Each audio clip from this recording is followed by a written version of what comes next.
মা কি বাড়ি যাচ্ছ? মা একটু বাইকে বলো দিয়ে আসবে। না আমি এক যাচ্ছি। এটা বাড়িতে দিয়ে আয় না। ঠাকুর ঘরে আছে। আমি রেখে দেব।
Hello everyone, welcome back to my channel. সবাই কেমন আছো? আশা করছি সবাই খুব ভালো আছো। আর আজকে আমি নিয়ে চলে এসেছি আমার ফেসবুক আর ইউটিউবের জন্য নতুন একটা ভিডিও নিয়ে।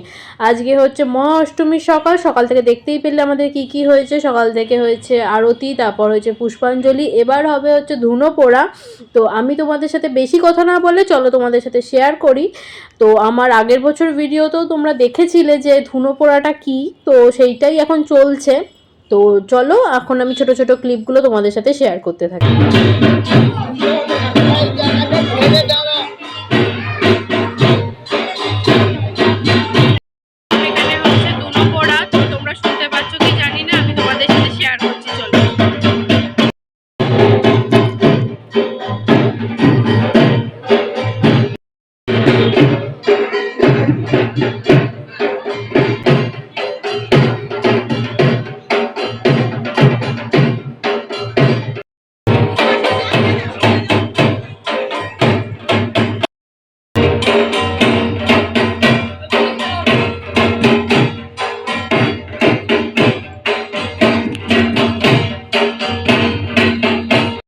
ধুনো পোড়ার পরই বাড়ি চলে গেছিলাম কুমারীকে সাজাতে। আসলে অষ্টমীর দিন সকালটা আমাদের একদমই সময় থাকে না। সকাল হতেই শুরু হয়ে যায় ডন্ডি কাটা, তারপর আরতি, তারপরে হচ্ছে পুষ্পাঞ্জলি, ধুনো পোড়া, আর লাস্টে হয় আমাদের কুমারী পুজো। তো একদম হাতে সময় ছিল না, তা আমি ভিডিওটা নিতে পারিনি কুমারীকে সাজানোর।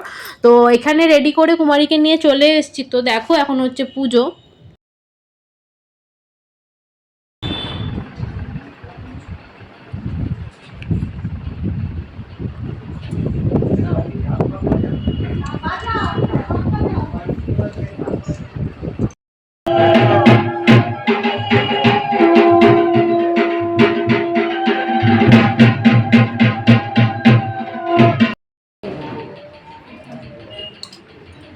কাকিমা খাইয়েছে, সবটা উঠেছে। একবার গরম চিটা নিয়ে এসে এখানটা এসো তো, আগে পরে ভাগ হবে সব। আগে কি করে পড়ে গেল? হতেই পারে মা, এই ছেড়ে দাও। তুমি খাও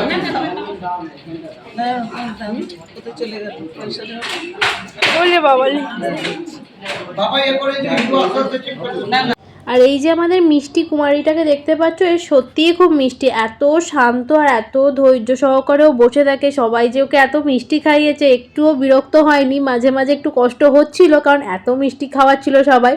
তো এখানে সবাই প্রণাম পর্বটা সেরে নিচ্ছে, তারপরে আমি ওকে বাড়ি নিয়ে যাব, দিয়ে ফ্রেশ করিয়ে রেডি করে দেবো। মানু বলে নিয়ে নে।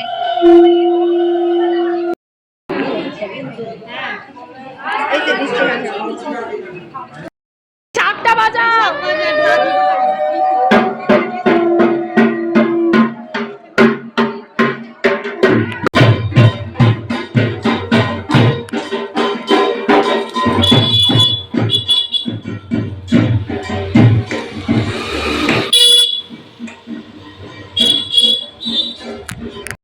কুমারীকে ড্রেস চেঞ্জ করিয়ে রেডি করিয়ে ওকে আগেই খেতে পাঠিয়ে দিয়েছিলাম। এখন আমরা এসছি খেতে, অনেকটা বেলা হয়ে গেছে খেতে আসতে।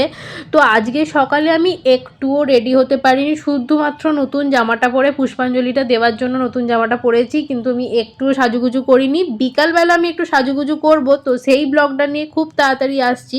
তো অষ্টমীর পার্ট 2 দেখার জন্য অবশ্যই আমার চ্যানেলটাকে ফলো করো। খুব তাড়াতাড়ি আসছি নতুন ভিডিও নিয়ে, ততক্ষণের জন্য টাটা।